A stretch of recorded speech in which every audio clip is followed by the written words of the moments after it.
Well, hi, everyone. Welcome to Prayerful Tuesday, where we spend a little extra time than normal, perhaps, in our day as we pray and spend some time in the presence of God.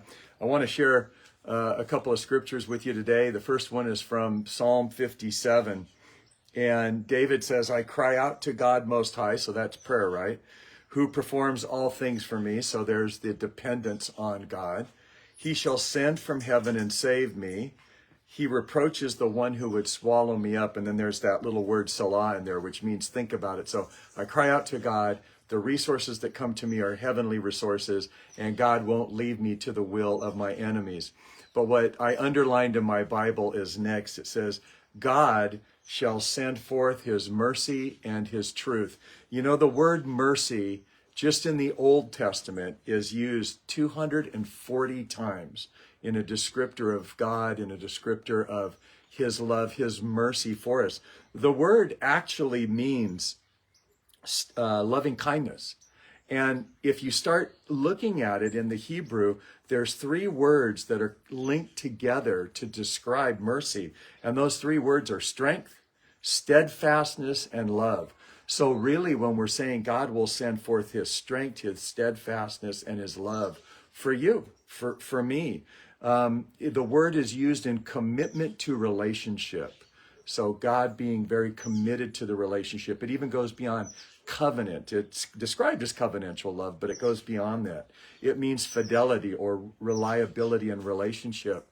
And so it says God will send forth his mercy and his truth. And then just over like another chapter in chapter 59, verse 10, it says, my God of mercy shall come to meet me.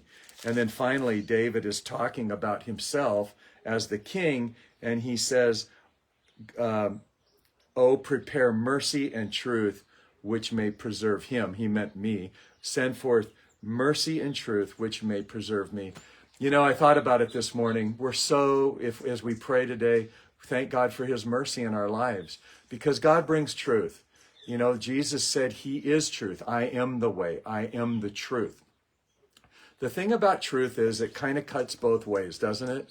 Sometimes we're so glad to hear some good truth, like, well, your debt's been paid. That's great truth. The other side of that truth is, yeah, but you got into debt.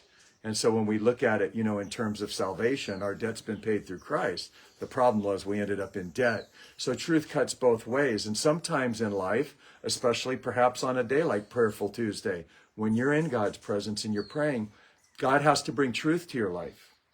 And sometimes that truth is really easy to hear. But other times that truth isn't so hard or easy to hear. It's hard. Maybe God is showing you areas of your life that there's sin and you were believing a lie, that perhaps what you were doing was fine and could have even been unintentional. God brings truth, but God brings mercy. Perhaps there's been a bias or a paradigm that you've built in your mind that wasn't really based on truth.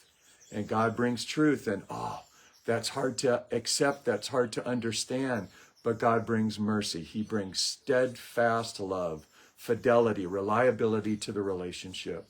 You know, today as we spend time praying, the Lord may reveal some things to you, and it might be truths that are really easy to receive, and other truth might be hard. But remember, God always brings truth, but he brings loving kindness with that truth. So today as we spend time with the Lord in prayer, ask him to show you areas of your life that he needs to bring his truth to. And don't be afraid, because he brings his loving kindness with it. He brings the mercy. And not only that, ask the Lord to show you and then act on it. Who might you need to be truthful with? Maybe where do you need to speak the truth in love? Maybe you've been deceiving somebody. Maybe you need to walk in some truth in relationship. And maybe you need to extend the mercy as God has extended his mercy to you. Well, thanks for joining us today. Look forward to seeing you. God bless, and we'll see you again Thursday, Lord willing.